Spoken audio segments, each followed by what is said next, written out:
Bienvenidos sean todos a nuestra clase de hoy, que corresponde a la clase 2, asincrónica, referida al tópico que vamos a abordar de planificación y ejecución de cierre de depósitos de relaves, que corresponde al módulo de gestión de cierre y poscierre de depósitos de relaves. En este acápite vamos a abordar los tópicos referidos a la planificación del cierre de depósitos, donde vamos a abordar en los aspectos generales, los contenidos mínimos de los proyectos de planes de cierre, las fases de la vida de un proyecto minero y finalmente vamos a concluir sobre el tópico del desarrollo de un plan de cierre en faenas mineras. Empecemos entonces con la planificación del cierre de depósitos de relaves y veamos a manera de aspectos generales una experiencia en Chile referida a el cierre de una operación minera.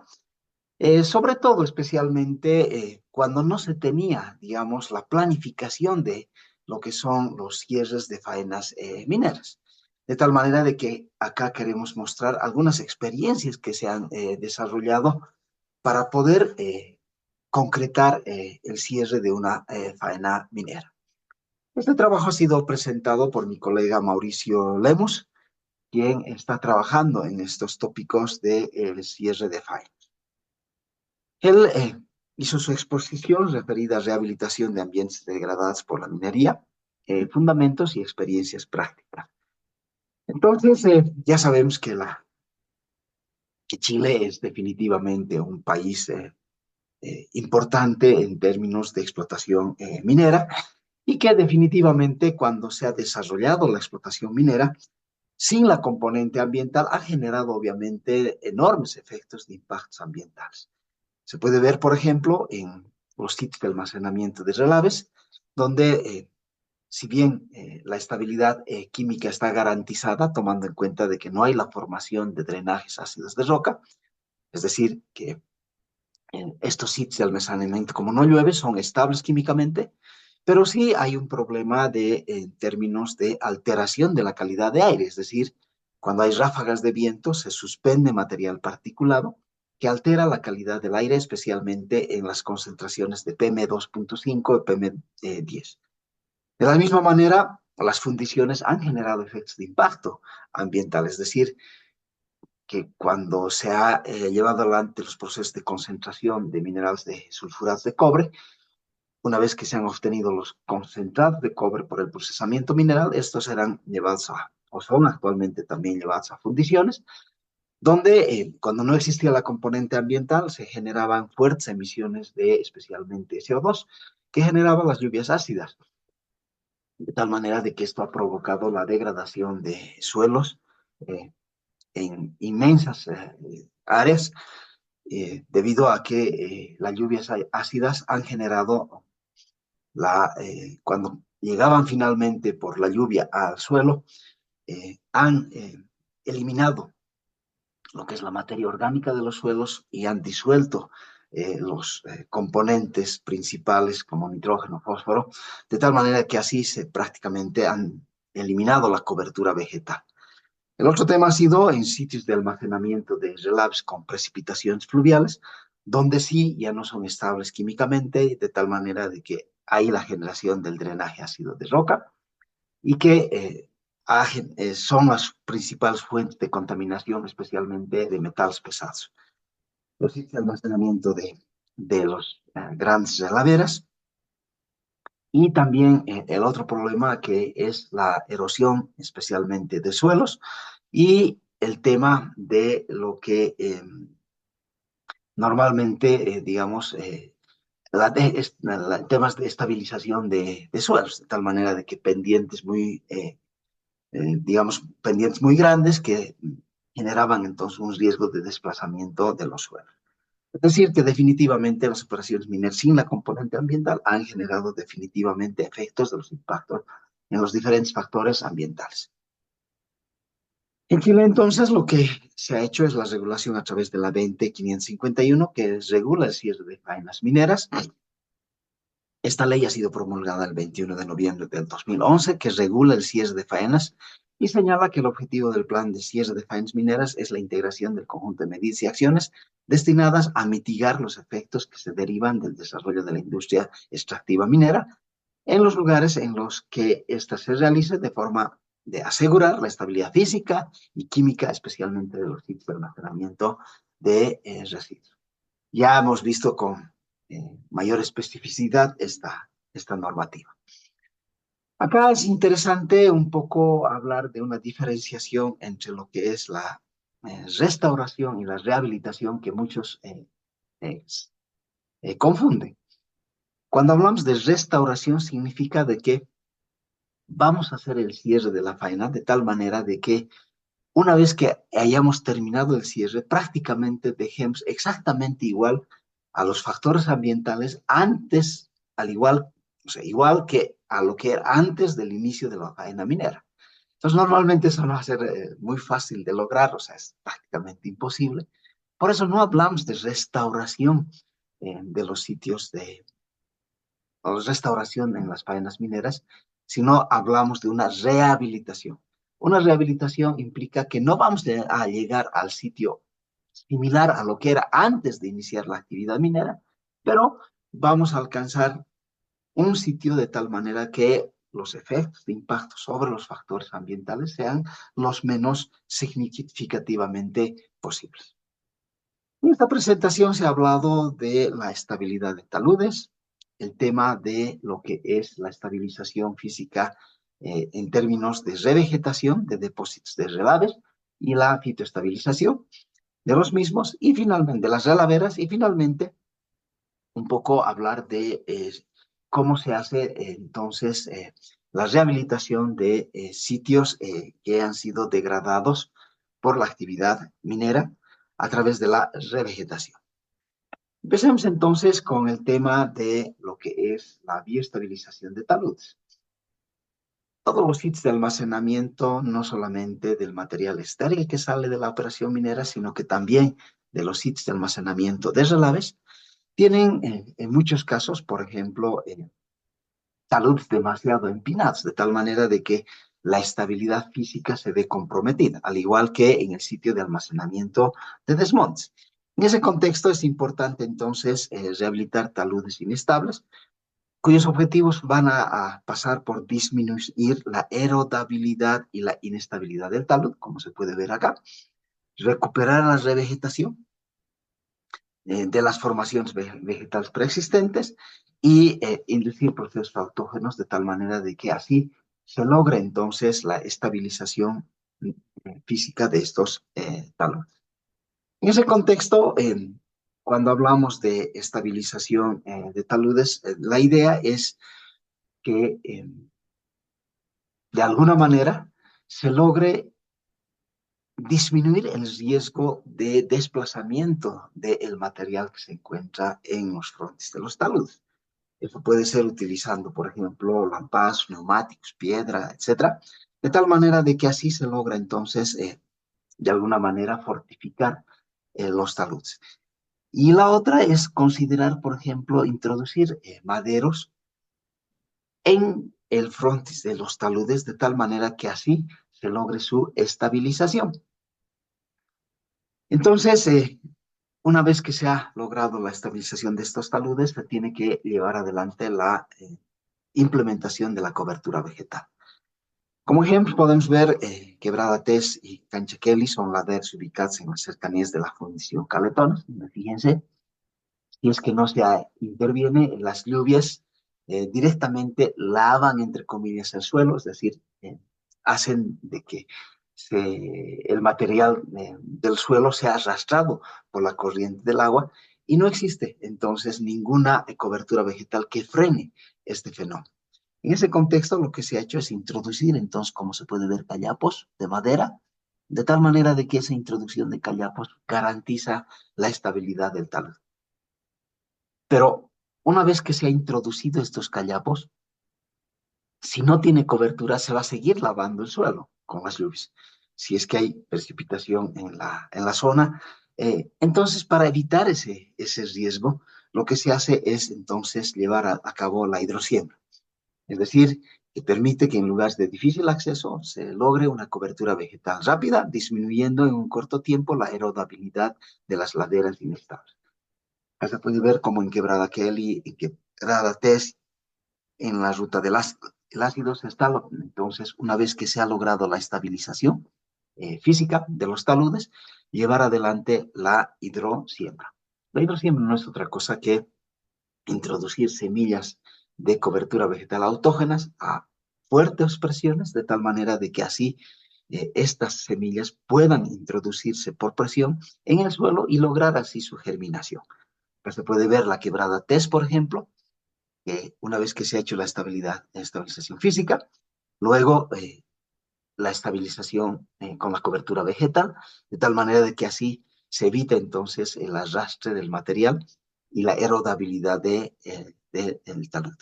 De la misma manera en Quebrada Kelly, fíjense, antes y después, esto no es Photoshop, de tal manera de que así se logra la estabilización. De la misma manera, la ruta del ácido, como habíamos visto acá, sin ninguna cobertura vegetal y aquí con cobertura vegetal. Obviamente que también es importante señalar de aquí que muchas veces es importante introducir una enmienda.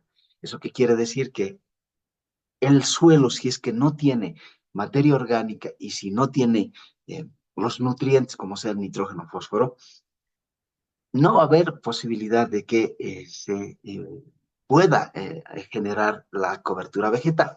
En ese contexto, la enmienda implicará entonces, si el suelo inclusive es ácido, neutralizar el suelo y luego recién llevar adelante la adición entonces de materia orgánica y de nutrientes, de tal manera de que así sobre ese suelo ya o sobre esa enmienda pueda generarse el desarrollo de la cobertura vegetal.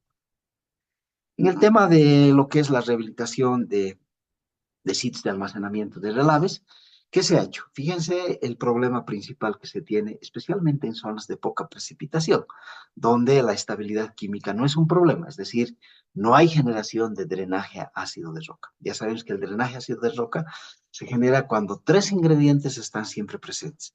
El sulfuro, especialmente la pirita que está siempre presente en los relaves, el oxígeno y el agua. De tal manera que esos tres ingredientes generan el drenaje ácido de roca, que se caracteriza por una alta concentración de metales pesados disueltos, presencia de sulfato y un pH fuertemente ácido en el drenaje. Entonces, en estos casos donde no llueve, no hay ese problema, pero sí, como pueden ver, cuando ingresa una ráfaga de viento, inmediatamente se suspende el material, de tal manera que altera la calidad de, entonces, el aire, especialmente por PM10 o PM2.5, por material particulado, que puede poner en riesgo a una determinada población que se encuentra en las cercanías del depósito.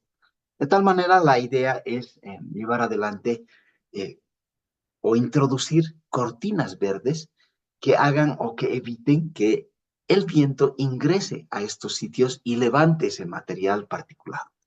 En ese contexto, la idea pasa entonces por la estabilización de los sitios de relaves, la estabilización química, la estabilización física. La estabilización química, que no haya ya formación de drenaje ácido de roca, pero como en estos sitios no hay lluvia, no hay problema en términos de estabilización química, sino en estabilización eh, física, que permite entonces cubrir las superficies de los relaves de tal manera que se generen estas cortinas verdes y evitan que el viento pueda entonces ingresar y suspender el material que se encuentra almacenado en estos relaves. Pero al mismo tiempo también el hecho de introducir cobertura verde puede permitir lo que se conoce como la fitoestabilización, es decir, la metodología que hace que las plantas que son tolerantes a metales pesados tienen la finalidad de inhibir la movilidad de los metales y así reducir el riesgo de futuras degradaciones medioambientales. Entonces, el objetivo en este caso de lo que es la rehabilitación de relaves es de inmovilizar o reducir la biodisponibilidad de metales presentes en los depósitos de relaves, prevenir la erosión eólica o también hídrica y permitir la sucesión a largo plazo de la comunidad vegetal que se va propagando sobre la superficie del relave siempre y cuando la superficie del relave pueda tener una enmienda sobre la cual pueda crecer la cobertura vegetal. Esto se ha hecho se ha hecho experimentaciones exploratorias en principio, donde se puede ver, por ejemplo, eh, un sitio de almacenamiento de relaves de casi 300 eh, millones de metros cúbicos de relaves de cobre, donde se encuentra aquí la ubicación en coordenadas eh, y en la zona de Rancagua, de tal manera de que se tiene una topografía donde, fíjense, se ha buscado esta topografía donde hay cerros, de tal manera de que así se ha evitado la construcción del dique, de tal manera de que solamente el dique se ha construido en esta parte. Y así entonces se ha ido almacenando los relaves en este sitio. Esos relaves tienen la característica de que tienen un pH ácido 3.6, 990 gramos por tonelada de cobre, en un clima donde tiene poca precipitación pluvial. Esto se ha hecho en 1980, donde se ha logrado la reforestación sobre la superficie del relave. Para ello se ha iniciado entonces con pruebas pequeñas, obviamente a pequeña escala, de una hectárea, y luego se ha subido hasta 6 hectáreas. Lo que quiero mostrarles es cómo se ha iniciado todo esto, de tal manera de que después esto puede ya ser, digamos, una rutina para hacer el cierre en estos sitios de poca precipitación, donde el principal problema es la alteración de la calidad del aire, especialmente por partículas, como decíamos, PM10 y PM2.5. Es decir, partículas cuyo diámetro es menor a 10 micrones o menor a 2.5. Entonces, si es menor a 2.5, se llama PM menor a 2.5 micrones. PM2.5, su abreviación. Entonces, para poder llevar adelante el crear una cobertura vegetal sobre la superficie del relave, obviamente que si yo directamente siembro la cobertura vegetal sobre el relave, no voy a poder tener éxito, porque sobre el relave no hay materia orgánica, no hay nutrientes y además el material es ácido. Entonces, bajo esas condiciones no puede crecer cobertura vegetal. Entonces, ¿qué se tiene que hacer? Se tiene que crear enmiendas, se tiene que fertilizar de alguna manera la superficie del relave para que sobre esta se pueda generar la cobertura vegetal. Y obviamente generar la protección de los plantines que se van a sembrar. Obviamente esa forestación implica primero buscar las especies más adecuadas que son tolerantes a metales pesados, pero al mismo tiempo pueden crecer bajo condiciones bastante agrestes, digamos, donde se va a hacer su plantación. Entonces, en este caso, se han buscado especies típicas de zonas bastante desérticas, como ser la acacia melanoxylon, la casuarina equisofolicia, de tal manera de que son entonces especies que pueden entonces sobrevivir a condiciones de baja precipitación. Obviamente de que esto se hace en principio en carpas solares, de tal manera de que se logra ya un plantines que luego pueden ser trasplantados, porque definitivamente si yo quiero directamente sembrar, no va a poder darse ninguna cobertura vegetal. Entonces acá se puede ver cómo es que se ha ido logrando la enmienda en los sitios donde van a ser plantados los arbolitos. Se coloca entonces 60 gramos de superfosfato triple, 60 gramos de nitrato de potasio y 400 gramos de cal, además de eh, además de la aplicación de compost en un 30%.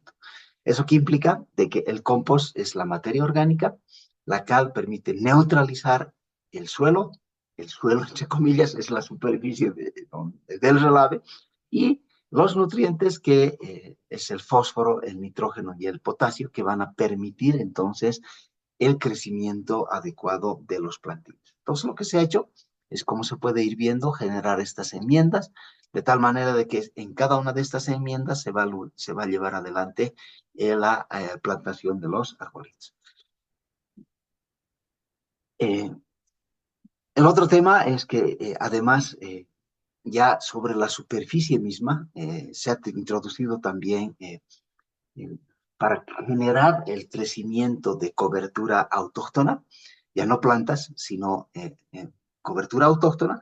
Se ha utilizado entonces 20 toneladas por hectárea de cal para neutralizar la superficie del relave, que es ácida, y al mismo tiempo el uso de 0,6 toneladas por hectárea de superfosfato triple, que entonces va a tener el nutriente necesario para la cobertura vegetal autóctona. Acá ya se puede ir viendo cómo es que se ha hecho la plantación de los árboles, la forestación, pero al mismo tiempo la plantación de la cobertura vegetal. De tal manera de que así se ha generado una cobertura verde, de tal manera de que cuando ingresan las ráfagas de viento ya no ingresa directamente para suspender el material que se encuentra almacenado en el sitio de almacenamiento de relaves. Y lo interesante es de que esta zona donde prácticamente no se haya introducido nada, no se ha hecho ninguna enmienda, poco a poco ha ido ganando terreno la cobertura vegetal, de tal manera de que eso demuestra de que poco a poco va propagándose la cobertura vegetal sobre la superficie de los relaves. Obviamente de que es importante el poder establecer qué cobertura autóctona vegetal va a ser apropiada para el sitio donde va a ser o va a llevarse adelante esto de la siembra de la cobertura vegetal. Por otra parte, los sitios donde han sido degradados, por ejemplo, en los sitios donde, por ejemplo, hay una fundición, y antes cuando no había la componente ambiental se emitían el SO2, y ese SO2, como lluvia ácida, caía sobre los suelos y se degradaba los suelos. Cuando hablamos de degradación de suelos, significa de que las lluvias ácidas que llegaban al suelo, el ácido sulfúrico, en otras palabras, que llegaba al suelo, disolvía a la materia orgánica y disolvía los nutrientes. Y bajo esas condiciones volvía además el suelo ácido, donde obviamente ya no podía crecer cobertura vegetal. Entonces, en ese contexto, esos suelos tienen que ser entonces tratados, o sea, generar una enmienda de tal manera de que se neutraliza el suelo y se colocan los nutrientes necesarios, además de materia orgánica, para que pueda crecer cobertura vegetal. Es decir, en ese contexto se ha mejorado la estructura, la fertilidad, el pH de los suelos con la enmienda y se ha entonces logrado llevar adelante la propagación de cobertura vegetal. Además, si es que se va a introducir arbolitos en la zona o va a hacer la forestación, es importante en la etapa de crecimiento de los árboles llevar adelante una protección del viento, del sol, de nieve y del efecto nodriza. Aquí se puede ver cómo es que esos suelos prácticamente degradados nuevamente hoy ya tienen cobertura vegetal, tomando en cuenta de que se ha colocado una enmienda otra vez, donde se ha neutralizado el suelo, se ha introducido entonces los nutrientes y se ha propagado esas especies vegetales autóctonas que son típicas de la zona, a objeto de no alterar los ecosistemas existentes en la zona. Es en ese contexto que se ha querido mostrarles cómo es que se puede llevar adelante tanto la estabilización, la biostabilización de taludes. Y el otro tema que no les había comentado, que también es importante, es la fitoestabilización, es decir, que cuando se ha propagado esta cobertura vegetal, la idea es que estas plantitas, las raíces de las plantas, eh, y entonces hacen o evitan por procesos de absorción y precipitación que los metales pesados puedan difundirse. Esto vamos a ver con más detalle cómo entonces las raíces, las rizomas de estas plantas fitoestabilizan a los metales pesados. Bien, en temas ahora entremos a lo que son el tema de los contenidos mínimos de los proyectos de planes de cierre. Obviamente tiene que tener un índice, donde se enumeran los capítulos, los temas, las tablas, los artículos, los planos, etcétera, los anexos. El resumen ejecutivo muestra los objetivos y alcances que tienen los planes de cierre propuestos, las principales instalaciones en las que se va a aplicar el plan de cierre, las obras, relaciones y las medidas que forman parte del cierre, de tal manera, además de introducir el programa de seguimiento y monitoreo, de tal manera de que se demuestre que no va, el cierre no va o va a disminuir el efecto de impacto sobre los diferentes factores ambientales. Luego, el documento que desglosa ya el plan de cierre incluye, uno, la identificación del titular, es decir, la persona jurídica y la persona natural. No voy a entrar en detalles en esto.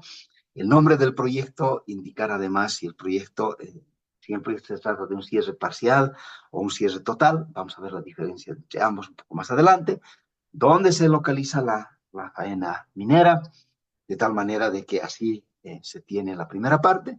Luego el marco legal que está asociado al cierre, la descripción de la instalación de la faena minera, es decir, los planos donde se encuentra la disposición general, sistema de explotación, los minerales que están siendo objeto de extracción, la cuantificación del material extraído, el emplazamiento, las dimensiones, los tonelajes, los volúmenes, la superficie, análisis de estabilidad, entre otros, en especial de los sitios de almacenamiento de residuos, la descripción de las instalaciones auxiliares y las instalaciones administrativas.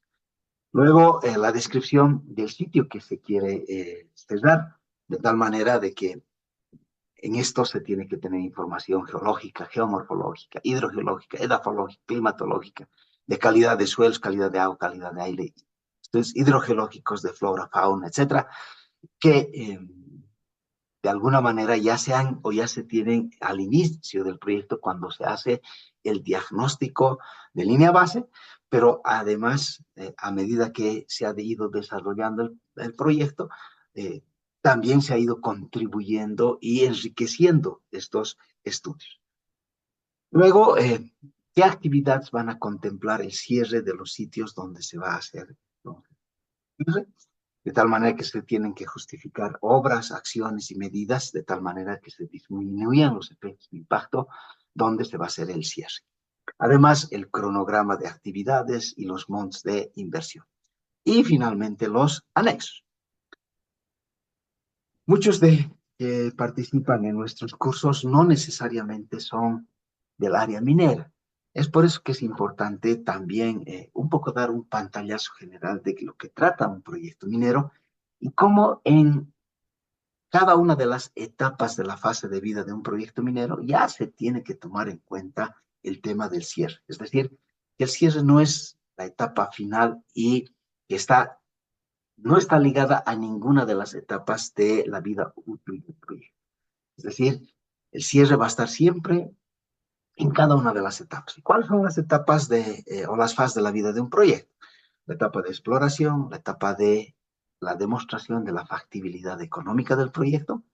Una vez que se demuestra que es factible, tomando en cuenta el grado de seguridad geológica, es decir, cuánto del elemento de interés se encuentra en el sitio donde va a ser explotado, pero al mismo tiempo se demuestra la factibilidad económica para poder explotar ese recurso o esa reserva, de tal manera de que así se planifica y diseña el proceso de explotación, se construye y se pone en ejecución el proceso de explotación de esa reserva y luego ya se ingresa al cierre y poscierre. Sin embargo, fíjense de que en cada una de estas etapas de exploración, factibilidad, planificación, construcción, operación, cierre y poscierre, siempre está el tema referido a el cierre. Es decir, en cada una de las etapas ya se va entonces hablando del cierre. Eso con el objetivo de que se disminuyan los costos de cierre en toda la fase, digamos, de la vida del proyecto. ¿Eso qué quiere decir? Que cuando hablamos de exploración, por supuesto, una vez que se ha hecho la exploración, tengo que hacer el cierre, porque una vez que he hecho las calícatas, tengo que hacer el cierre de manera de que éstas no generen un efecto de impacto. De la misma manera, cuando se va a la etapa de planificación, obviamente de que con los cores que he obtenido en la etapa de exploración, yo ya puedo, porque fíjense hoy en día, cuando hablamos de la ley 20.551, definitivamente el plan de cierre tiene que ya estar monetizado. ¿Eso qué quiere decir? que el plan de cierre se tiene que saber cuánto va a costar el cierre sin que se haya iniciado con la etapa de explotación. De tal manera de que cuando se toman los cores, las muestras de los cores, ya se tiene que establecer si estos materiales son o no generadores de drenaje ácido de roca. A partir de esta información se tiene que establecer cuánto es el volumen de residuos de estériles que vamos a generar en la etapa de planificación y diseño, es decir, cuando queramos hacer la explotación del yacimiento. Y obviamente vamos a tener que saber cuánto es el área del sitio de almacenamiento de estériles que son generadores y que van a requerir un método de cierre para disminuir los efectos de impacto que se puedan causar a los diferentes factores ambientales. Lo mismo, vamos a tener que hacer, antes de haber iniciado con el proceso de explotación, vamos a tener que saber cuánto vamos a generar de relaves en el proceso y si estos relaves son o no generadores de drenaje, cuál es el área final que vamos a tener que hacer al cierre, cuál es el método de cierre y cuánto va a costar ese cierre del sitio de almacenamiento de relaves. De tal manera de que el cierre ya está involucrado en cada una de las fases del proyecto y más aún ya eh, hacer el cierre progresivo. Es decir, no esperar hasta que ya se haya terminado de explotar la reserva del recurso mineral para hacer el cierre, sino que paulatinamente ya vamos desarrollando el cierre durante inclusive la operación, para finalmente hacer el cierre definitivo y, por supuesto, preocuparnos del post-cierre. Entonces, muy rápidamente voy a pasar cuáles son las fases que tiene entonces el proyecto y qué es importante en cada una de las fases. La parte de exploración, obviamente la exploración geofísica, geoquímica de perforación y la economía de la explotación. Se tiene que delimitar el área de trabajo, se tiene que generar los caminos de acceso, las labores de exploración y la infraestructura de apoyo. Y obviamente se tiene que hacer el plan de cierre de tal manera de que esas calícatas que he entonces generado, como les voy a mostrar en un estudio de caso, tienen que ser luego hacer el cierre de las instalaciones y las plataformas que se han generado en esa etapa. Y en la etapa de estudio de factibilidad del proyecto es importante seleccionar el tamaño de la mina, los métodos de explotación, la determinación de reservas, como les voy a mostrar en el estudio de caso, cómo es que se va a hacer la explotación, si va a ser subterránea o va a ser a cielo abierto, el equipo que se va a utilizar, las inversiones, la determinación de costos de operación, de comercialización, los flujos de caja, los aspectos legales, etc. De tal manera de que la empresa luego una vez que ya tenga todo esto, va a definir si va a invertir o no para hacer eh, en realidad la operación minera. Luego la planificación y diseño. En la planificación y diseño vienen los ingenieros de minas, donde definitivamente establecen cuál es la mejor manera de poder explotar el recurso minero de tal manera, o la reserva, de tal manera de que sea lo más eficiente posible. Para ello va a ser importante definir los requisitos de infraestructura, las opciones de mano de obra, los impactos sociales y ambientales, los impactos a las comunidades y las culturas indígenas, además de las consideraciones económicas que puedan afectar a la planificación. En la planificación es importante generar o establecer el área de alteración, la identificación de las comunidades del entorno, las condiciones en las que se encuentra el sitio donde se va a hacer la explotación desde el punto de vista del ambiente físico, biológico y sociocultural, las dimensiones de las instalaciones, identificar la disposición, los sitios de disposición final de los residuos, eh, la generación de drenaje ácido de roca, etcétera, etcétera, estimar los costes de cierre, poscierre y todo aquello. Ya en la etapa de construcción, las vías de acceso, pistas de aterrizaje, va a haber la necesidad de hacerlas, los campamentos, el tema de la infraestructura de lo que va a ser el tema de tratamiento de aguas residuales, de los campamentos, las instalaciones y manejo de afluentes domésticos, el tema de las instalaciones de gas, de electricidad, las instalaciones de almacenamiento de combustibles, etcétera, etcétera, etcétera, las pieles de acopio, las canteras, los puertos, las líneas férreas, etcétera, para llevar adelante el proceso de construcción. Es importante que las mejores prácticas de cierre de minas consideran la planificación e implementación de las medidas de finalización y cierre de la mina durante la etapa de operación. Es decir, en la etapa ya de operación, ¿no? Se tiene que obviamente llevar adelante la extracción de manera eficiente y segura los recursos minerales. De tal manera de que así, en la fase de operación, se puede dividir en la puesta en marcha, la operación desarrollada y las etapas de planificación previas al cierre. Y finalmente ya la etapa del cierre, donde corresponde a la última etapa del ciclo minero y se inicia cuando la mina termine sus operaciones, pero como ya les he dicho, en muchos casos de manera paralela a la operación ya se está dando lugar también al cierre de ciertos sitios de almacenamiento de residuos o de algunas instalaciones, etc. Sí se debe de planificar con anticipación desde el inicio de la actividad minera, con el objeto de evitar que al momento de cierre existan algunos sitios contaminados y se deben implementar medidas de cierre costosas y de largo tratamiento. Es importante además de que, y después de que ya se ha explicado lo anterior, el plan de cierre será un documento que contenga las acciones ambientales, sociales y legales que la empresa minera deberá realizar para cerrar la mina de manera correcta. Para ello, entonces, prefiero yo presentarles un estudio de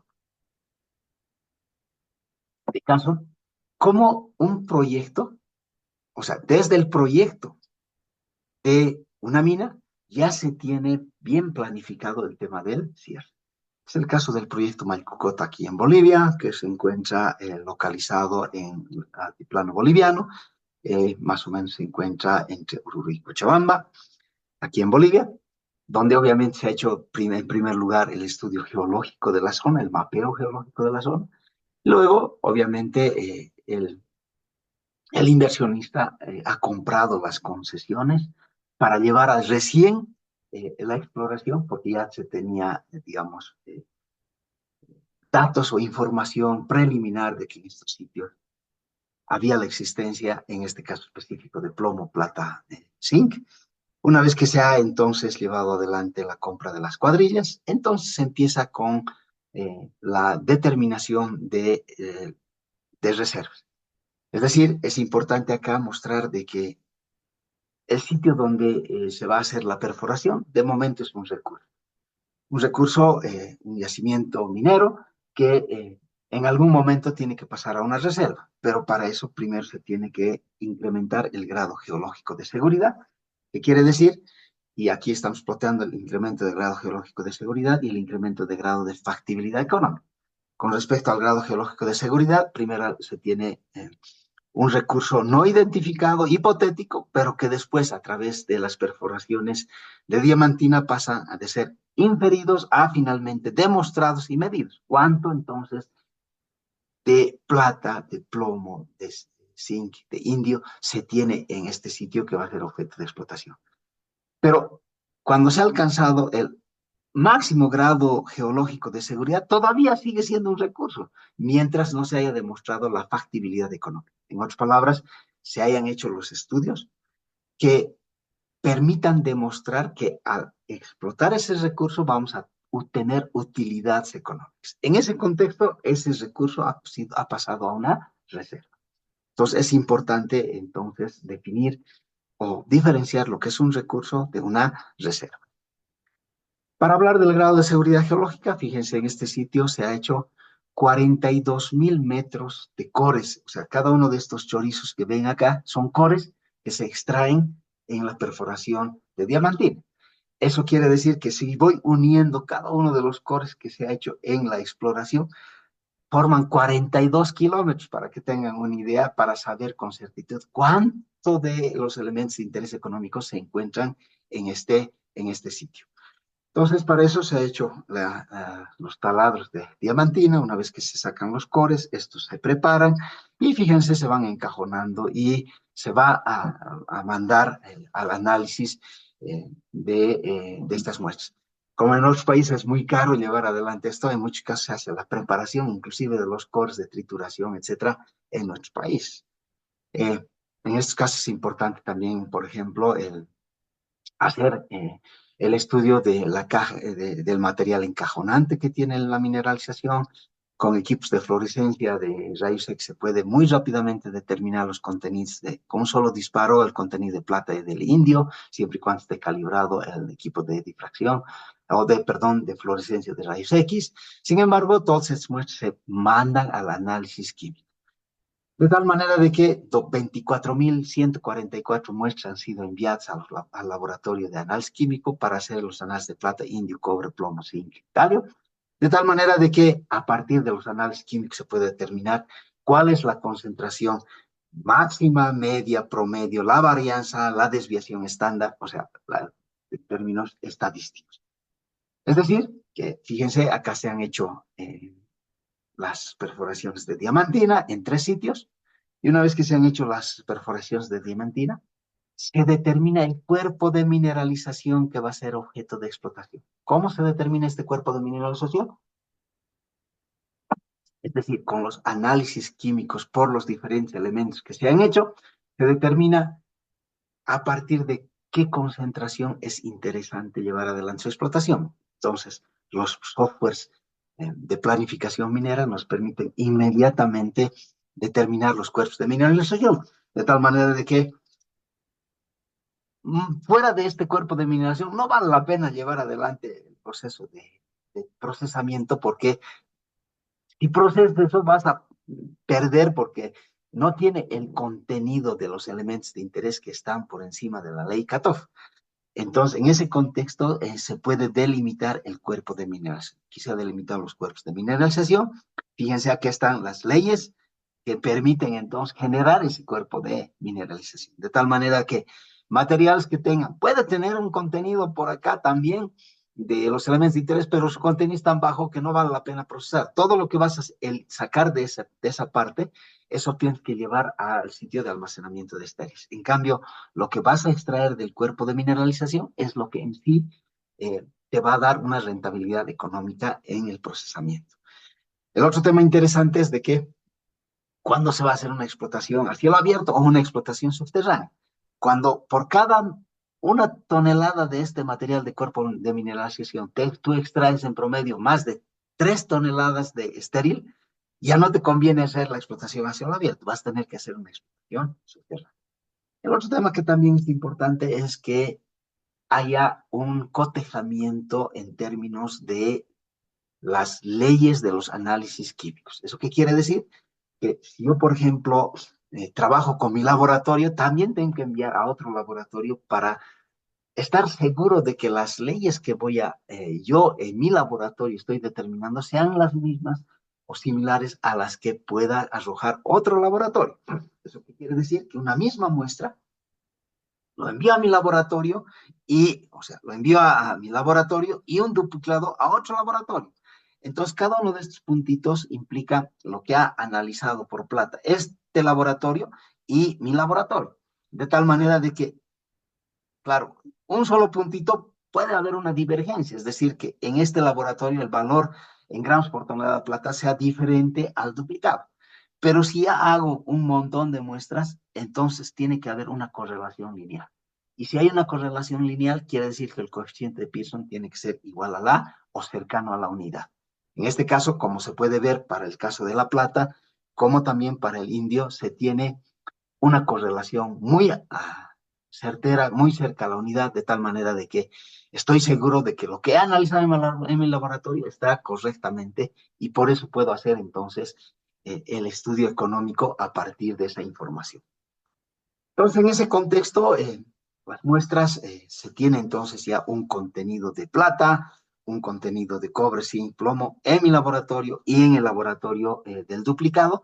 Y a partir de eso, como estoy seguro, ya puedo entonces tener cuánto de reservas, o cuánto en sí, mejor antes, no todavía una reserva, sino cuánto de recurso tengo en términos de contenidos de plata, de indio, de galio, cobre. De tal manera de que medido, inferido, etcétera, tengo entonces medido más el inferido, 254 millones de toneladas de plata y la concentración por promedio es 28.1 gramos por tonelada. Es decir, ya sé exactamente cuál es la concentración de plata que tiene el cuerpo de mineralización que va a ser objeto de explotación Lo mismo para el indio del galio del cobre, ya puedo tener cuántas toneladas de indio voy a tener, cuál entonces además cuál es su concentración promedio.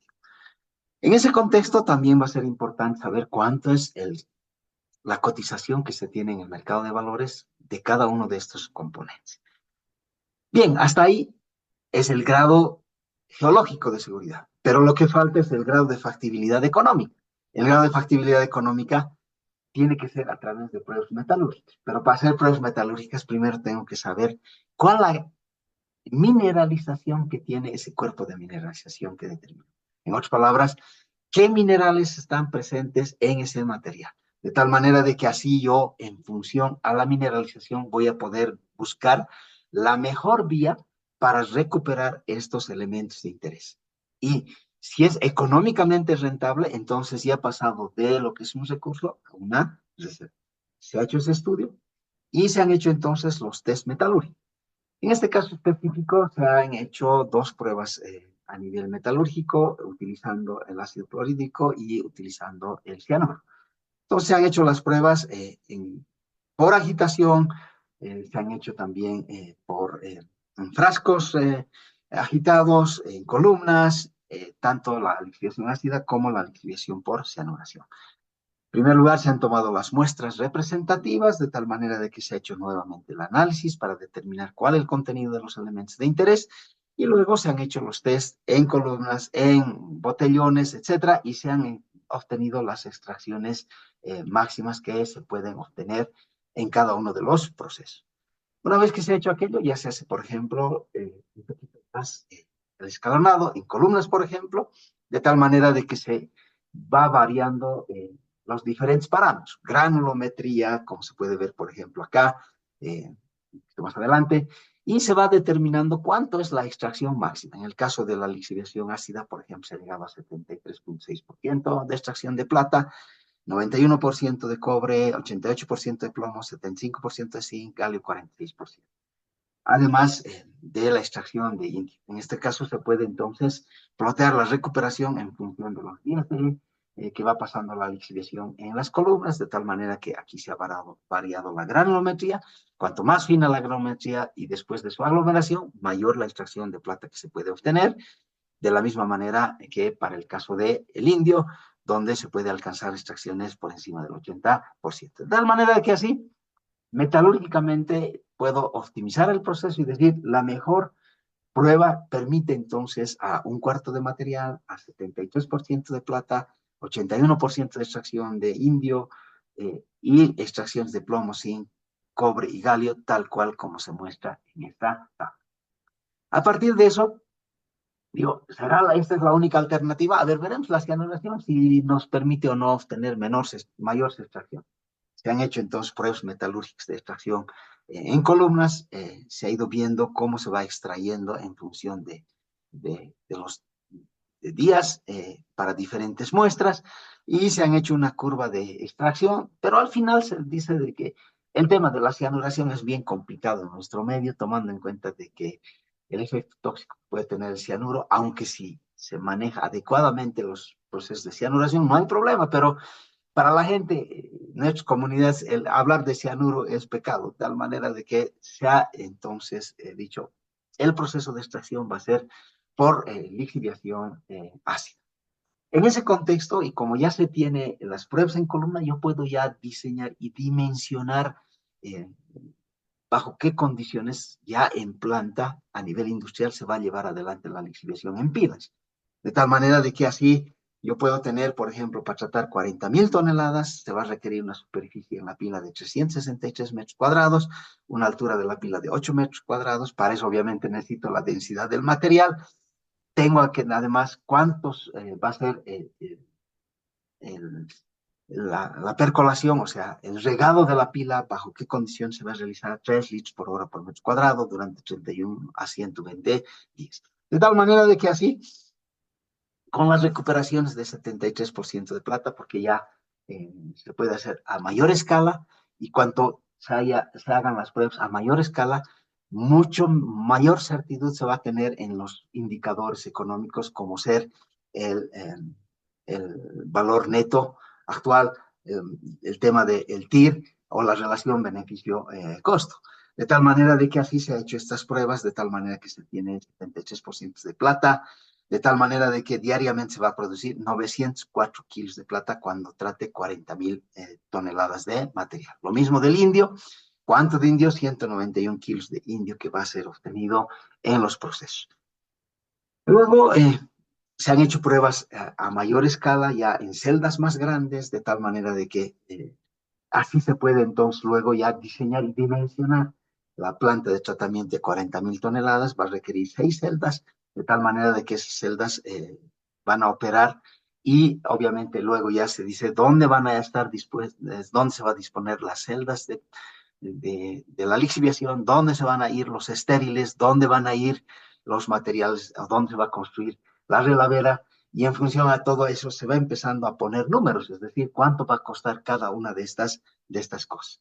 De tal manera de que al final ya se tiene el diseño conceptual del proceso, va a ser un proceso de lixiviación, y una vez que haya hecho la lixiviación, la plata, el cobre han pasado a la solución, al igual que las otras especies iónicas, el zinc, el plomo, etcétera, de tal manera que por cementación yo voy a lograr que se cemente la plata y el hierro, la plata y el cobre, y luego por proceso pirometalúrgico voy a separar la plata y el cobre, y así voy a poner, entonces, obtener lingotes de plata, lingotes de cobre.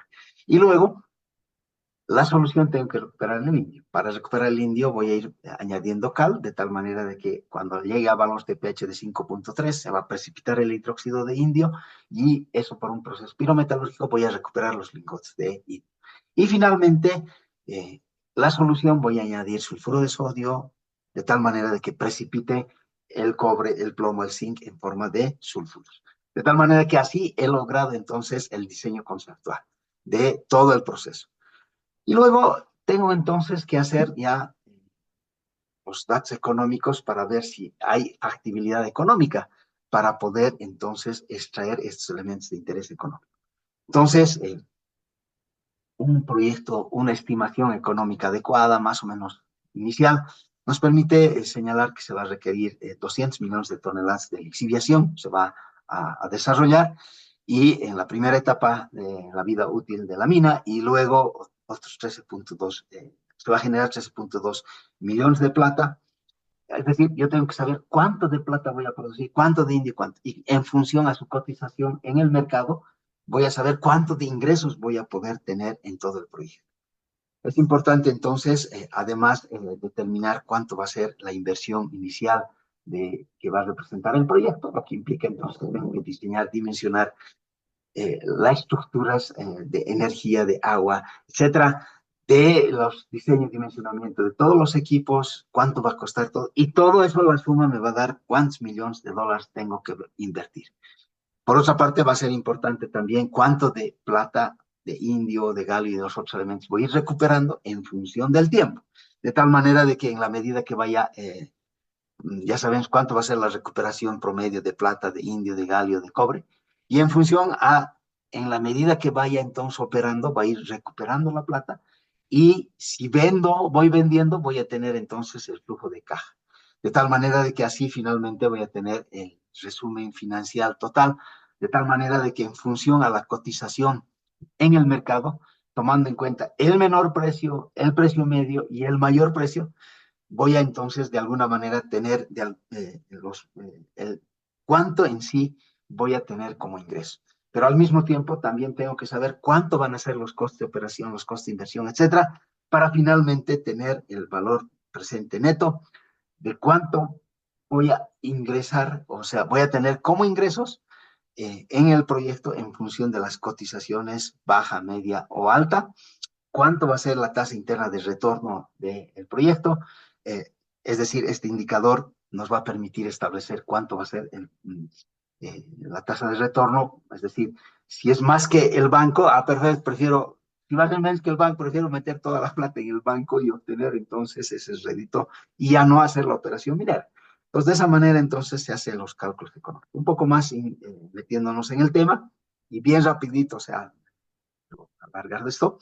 Pero la idea es de que se tiene que saber cuánto de plata, cuánto de cada uno de los elementos primero se van a procesar, cómo se va a procesar y cuánto va a ser la recuperación, cuánto se va entonces el costo de la producción del laminado, el costo del proceso del procesamiento en la planta, en la infraestructura, es decir, cuánto va a ser la inversión en cada uno de todo esto, me va a dar el monto total a invertir, pero también tengo que saber los costos de operación, de tal manera que el minado, el procesamiento, etcétera, cuánto es el costo, para finalmente entonces hacer el, cuánto voy a ir tratando y cuánto voy a ir entonces recuperando, cuánto va a ser entonces en los diferentes escenarios de cotización, cuánto es la recuperación obviamente de cada uno de los elementos para finalmente entonces llegar a lo que les decía, a el valor presente neto y al TIR de todo el proceso. Obviamente que tiene que hacerse un análisis de sensibilidad de tal manera de que, ¿qué pasa si y eh, por ejemplo, en el mercado de valores, los elementos de interés económico varían? ¿Cuál es el grado de sensibilidad? ¿Hasta cuánto me permitiría poder producir de manera rentable? Todo eso se puede hacer, todo aquello, se hace el diseño conceptual del proceso, se hace el balance de masas, el balance de energía del proceso, de tal manera que así finalmente se logra entonces tener un proyecto que es económica, demostrar que es económicamente rentable y así entonces ese recurso ha pasado a una reserva. En términos de desarrollo de un plan de cierre de faenas mineras, debe incorporar las normas y estándares necesarios, además de las guías y proporcionar la base para estimar los costos reales de cierre. Para eso es importante identificar problemas ambientales, las posibles fuentes de contaminación y en base a esa información va a ayudar a tomar decisiones qué actividades deben considerarse para el desarrollo del plan de cierre. Entonces, normalmente los planes de cierre requieren de información y la información inicial son los estudios de línea base que se han hecho para aprobar el estudio de evaluación de impacto ambiental que tiene el proyecto minero. En esos estudios y durante la operación se va recopilando cada vez mayor información en términos de meteorología, topografía, geología, geoquímica, estudios geotécnicos, suelos, hidrología, vegetación, fauna, etcétera, que finalmente van a ser también importantes para hacer la planificación del cierre de una faena minera. Por otra parte, la actividad minera, independiente de su extensión en el tiempo, su uso temporal, etcétera, debe considerar los objetivos de la rehabilitación. Los objetivos son que sea seguro para la vida y la salud de las personas y el medio ambiente, que deje instalaciones estables física y químicamente a largo plazo, especialmente en los sitios de almacenamiento, tanto de los relaves como también del almacenamiento de los materiales estériles. Y un tópico que todavía no está claramente definido, el uso que se le va a dar posterior a el cierre. En ese contexto, es importante definir ciertas directrices, ser específicos, ser flexibles, revisiones periódicas, evaluaciones y auditorías periódicas y establecer criterios vinculados al uso final de la tierra. Entonces, acá también es interesante hablar acerca de los tipos de planes de cierre. Estamos hablando de planes de cierre conceptuales. Es decir, antes cuando se iniciaba un proyecto minero, se hacía el estudio de evaluación de impacto ambiental y como parte de ese estudio de evaluación de impacto ambiental también estaba involucrado el cierre. Y el plan de cierre eran 2 hojas, 3 hojas, donde se decía que los sitios de almacenamiento, tanto del material estéril como también de los sitios de almacenamiento de relaves, las relaveras, van a ser dejados estables física y químicamente. Pero no se decía qué volúmenes de materiales se tienen que hacer el cierre de estos sitios, cuánto va a costar ese cierre. Hoy en día, con la 20551, se dice cuánto va a costar el cierre. En otras palabras, ya se tiene que hacer un plan de cierre, pero realmente bien a profundidad, de tal manera de que se tienen que tener ya planes de cierre detallados y cada vez van a ir siendo mejorados en la medida en que se vaya desarrollando la operación. Puede haber también planes de cierre temporales porque por alguna razón, por alguna paralización temporal de actividades, se puede entonces presentar un plan de cierre temporal Y en muchos casos, o en algunos casos mejor, formulado así, se puede hablar de plan de cierre anticipado, porque, por ejemplo, si hay una caída de la cotización del elemento de interés que está siendo objeto de explotación, en ese momento no voy a seguir trabajando a pérdida, entonces voy a tener que hacer un plan de cierre anticipado por estas contingencias que se hayan podido presentar.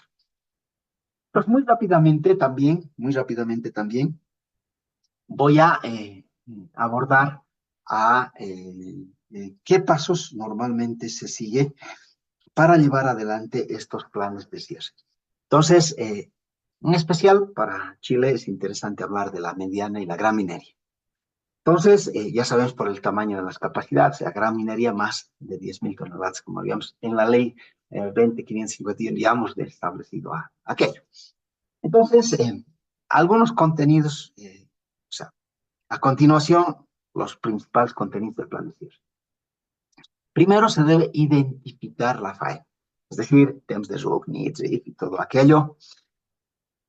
Y en ese contexto se debe identificar al proponente, el nombre de la faena, del titular, las escrituras, la dirección comercial, proporcional al organigrama del proyecto, el nombre de la entidad consultora, dónde está ubicado el proyecto, cuál es la superficie aproximada, la distancia a los poblados cercanos, los accesos, los planos, etc. Los permisos aplicables a la faena, el estudio de evaluación de impacto ambiental, la declaración de impacto ambiental, etcétera, etcétera, etcétera, que usted seguramente también los conoce. Descripción de la faena minera. Cuando hablamos de la descripción de la faena minera, estamos hablando del entorno, del medio físico, estudio del clima, meteorología, calidad del aire, geomorfología, hidrogeología, suelos, o la geoquímica.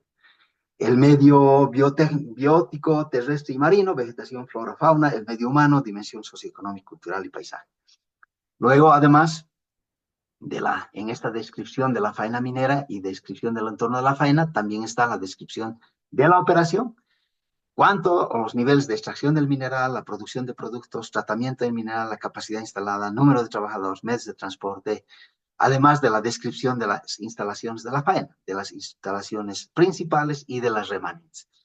Es importante en esto el tema de dónde se va a almacenar los estériles, los materiales de baja ley, los desmontes o los escoriales, etc.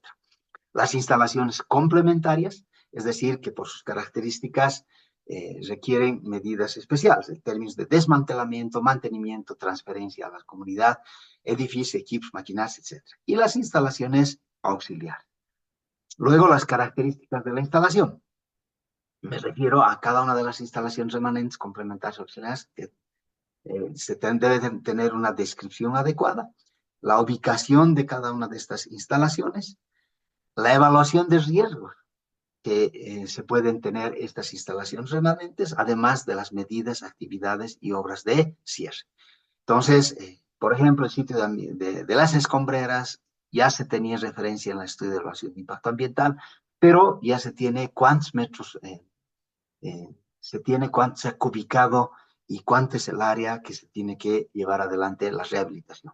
Además, las medidas y actividades y obras del postcierre, de tal manera de que es importante la cantidad de ubicación de los puntos de seguimiento y control, la periodicidad en términos del muestreo, etcétera, además de las duraciones de los monitoreos.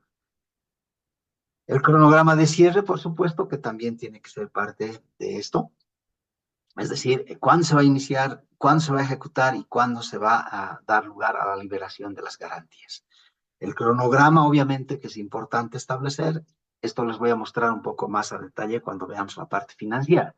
¿Cuánto cuesta o cómo se debe entonces programar desde el punto de vista financiero el cierre? El otro tema es la vida útil de la operación minera.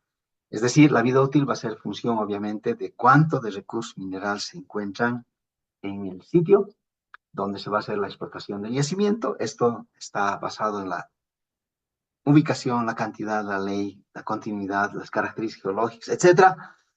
Además de la determinación de las reservas minerales, que eso ya un poco les había mostrado, donde es importante desde el punto de vista de el incremento del grado geológico de seguridad, los recursos indicados, medidos, etcétera, de tal manera que así nos va a permitir llevar adelante el cálculo de la vida útil del proyecto. El cálculo de la vida útil del proyecto normalmente se calcula a partir de los recursos minerales, cuánto existe medido, inferido, indicado, sobre los niveles anuales de extracción, de tal manera que así puedo calcular la vida útil del proyecto. Normalmente en la gran minería se puede probado sobre los niveles anuales de extracción.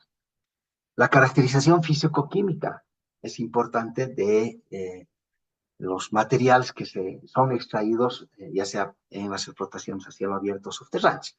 Esto está en función del porcentaje de sulfuro que estén presente en los materiales.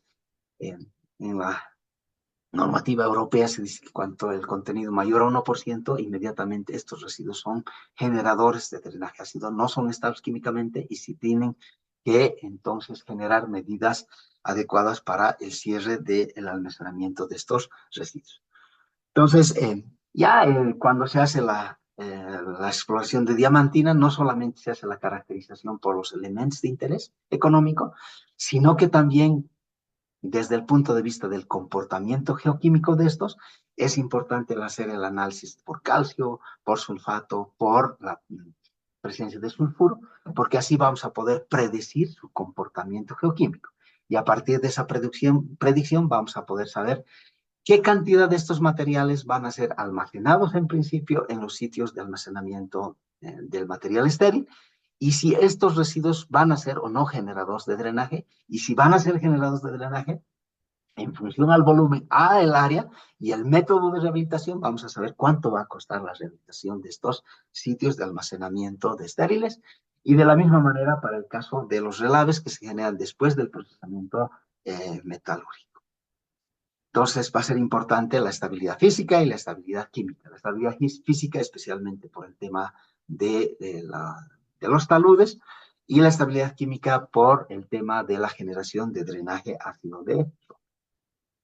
El plan de cierre, en este caso, va a incluir, dependiendo si la mina es a cielo abierto, tajos o canteras, el desmantelamiento de la instalación, el cierre de los accesos, la estabilización de taludes, las señalizaciones, cierre de almacenamiento de explosivos, caracterización de efluentes e infiltraciones, captación y tratamiento de efluentes e infiltraciones, construcción y monitoreo de post de inspección, condiciones de rellenado del pit, medidas de manejo.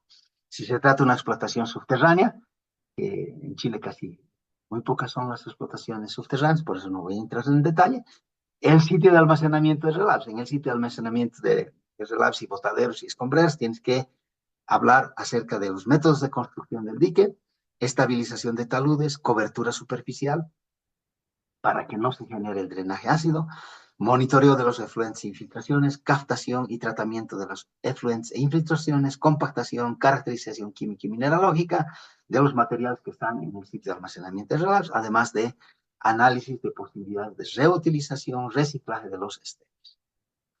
Luego entramos a las plantas, edificios e instalaciones auxiliares que se han construido durante la operación. Se tiene que hacer el desmantelamiento, mantenimiento y transferencia, la desenergización, el cierre de accesos, estabilización de talud, señalización, retiro y manejo de materiales, manejo de residuos peligrosos, remediación de suelos contaminados, protección de estructuras remanentes, mantención de algunas instalaciones. En el término de depósitos de relaves, desmantelamiento de instalaciones, tenemos que secar toda el agua que se encuentra en el sitio de almacenamiento de relaves, mantener los canales perimetrales, sistemas de evacuación de agua de lluvia, cierre de accesos, el tema de la cobertura, obviamente, de tal manera de que no se genere más bien la estabilización química de los sitios de almacenamiento donde se tienen los relaves, estabilización de talud, señalizaciones, habilitación del vertedero de emergencia, cercado de torres colectoras, captación, piscinas de emergencia, construcción de morros de protección, sistemas de monitoreo de infiltraciones, captación de tratamiento de infiltraciones, caracterización química y mineralógica de los materiales que se encuentran en la relavera, construcción, monitoreo de post de inspección. Para el caso de ripios, si es que hay procesos de lixiviación, se tiene que considerar el drenaje de los ripios, la construcción de diques, obviamente, interreceptores y canales evacuadores de agua de lluvia, el monitoreo de efluentes, captación de tratamiento de efluentes, estabilización de taludes, cobertura superficial, también la cobertura superficial para que no sean, para que sean estables químicamente, captación y definición de pendientes de superficie, cierre de acceso, señalización, obviamente la caracterización química de los RIPs que se han generado después del proceso de la lixiviación y la construcción y monitoreo de depósitos de inspección. En los depósitos de residuos no masivos y otros, escombros, etcétera, también se debe hacer cada una de estas actividades. Cierre de caminos, definir qué caminos se van a cerrar y otros se van a mantener después del cierre, señalización, perfilamiento. Depósitos de escoria, si es que hay una fundición, obviamente también los sitios de almacenamiento de escorias. La evaluación de riesgos es también importante y se realiza de manera frecuente en la cadena minera y es una herramienta que nos permite identificar y evaluar los riesgos que se pueda generar, ya sea en los sitios donde están almacenados los residuos u otros, de tal manera de que es una herramienta que permite establecer qué actividades generan riesgos y mitigar los efectos de impacto cuando se está haciendo la operación. Pero cuando se va entonces a hacer el cierre, qué actividades o qué sitios generan un riesgo a la alteración de los factores ambientales y qué medidas de mitigación se tienen que introducir. De tal manera de que todo esto es otro campo, pero es importante llevar adelante la evaluación del riesgo en términos de la salud, seguridad, de las normativas ambientales, sociales, financieras y de reputación. Luego se debe también estimar los costos de las medidas del cierre, como ya les había indicado. En este caso, inclusive hoy en día, con la 20551, prácticamente tenemos que saber cuánto va a ser el costo del cierre. Luego, claro, en este caso se tiene que establecer, ¿no?, para los planes de cierre, la valorización de todas las medidas requeridas, tanto en el cierre y poscierre. De tal manera de que así se puede determinar, esto vamos a ver un poquito cuando les dé el ejemplo, de cómo se ha hecho el cierre y cómo se ha entonces establecido cuál ha sido el costo del cierre. Después se tiene que hablar entonces también de los costos directos y los costos indirectos. Esto también voy a abordar en el caso de estudio, donde involucramos la mano de obra, las gastos de personal, flets, etcétera, y los costos indirectos, referido a la ingeniería básica, a adquisición, administración, costos que ya más o menos tienen también valores que varían, pero se enmarcan en ciertos rangos. El cálculo de contingencias en términos de ingeniería conceptual, ingeniería básica y ingeniería de detalle, y finalmente también los impuestos, que tienen que estar involucrados en los planes de cierre. Para luego finalmente entrar a las garantías financieras. No olvidemos que la 20551 nos establece que antes de llevar adelante la explotación del yacimiento, el plan de cierre ya tiene que tener números, o sea, montos específicos, de tal manera de que ya se sabe cuánto va a costar el cierre y en función a eso se tiene que establecer cuáles van a ser las garantías financieras, de tal manera de que así estas garantías financieras permiten entonces garantizar el cierre, por más de que la operación minera, por algunos casos que se puedan dar, por ejemplo, la caída de los precios en el mercado de valores del elemento de interés que se está explotando, se declara en pleite la minera, pero eso no significa de que el fondo de cierre, el fondo que se ha generado, pueda cubrir esos costos de cierre. En ese contexto va a ser importante incorporar a las comunidades locales indígenas en el tema del cierre. Es un elemento bien importante, de tal manera de que las comunidades indígenas sepan cómo es que se va a hacer el cierre, por qué se está haciendo el cierre, e involucrar en mano de obra para que se haga el cierre con las comunidades. Entonces, cuando una mina cierra, existen pocos trabajos y negocios disponibles en el entorno inmediato, de tal manera de que se puede entonces contratar a los pobladores para que hagan la rehabilitación, terrenos, suelos, plantaciones, administración de viveros, el desarme de instalaciones, seguridad y vigilancia, monitoreos, manutenciones de poscierre. Obviamente que para hacer esto tienes que capacitar a la gente para que así entonces esté involucrada en el cierre. De tal manera de que desde el punto de vista social es importante no solamente el tema de entender, planificar, implementar y revisar medidas e involucrar a la sociedad. De la misma manera, en el tema del cierre de la faena minera, una faena con una planificación de cierre concebida desde el principio y el uso de buenas prácticas minimizan los problemas en el momento del cierre. Pero sobre todo, lo más importante es disminuyen los costos de cierre. O sea, una adecuada planificación disminuye finalmente el cierre. Y finalmente se llega al postcierre. Es decir, una vez que se ha hecho el cierre, tenemos que garantizar la estabilidad física y química de los sitios de almacenamiento de residuos.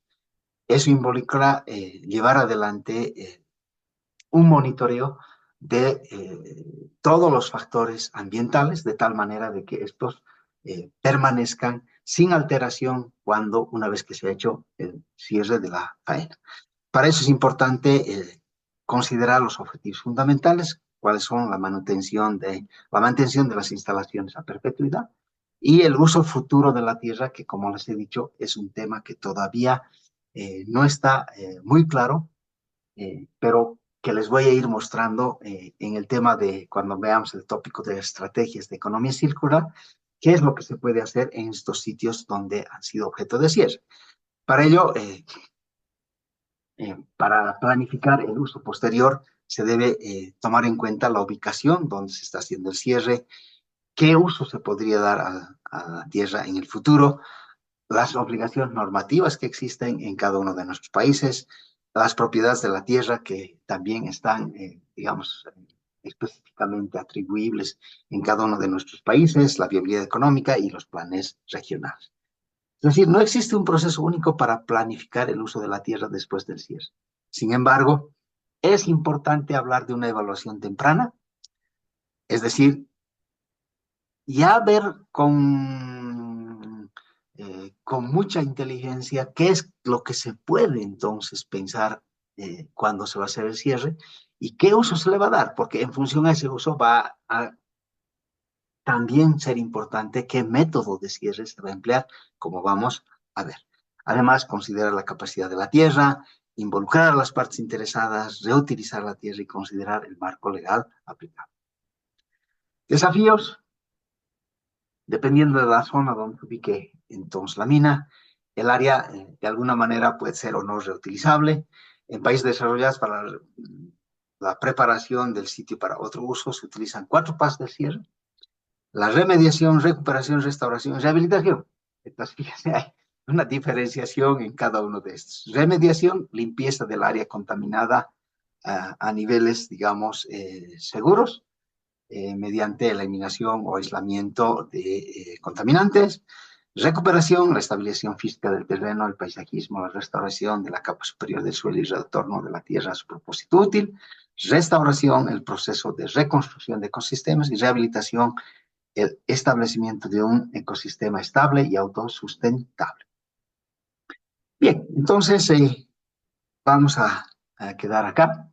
La próxima clase les voy a entonces a mostrar ya un caso de estudio donde todos estos conceptos que hemos ido viendo, voy a ir mostrándoles cómo es que se ha hecho en el cierre en una operación entonces minera que creo que va a ser interesante demostrarlo. Bien, entonces hasta acá quedamos de tal manera de que yo les agradezco de que hayan estado presentes y por supuesto nos vemos en la próxima clase y es una clase en vivo. Muchas gracias y hasta la próxima clase.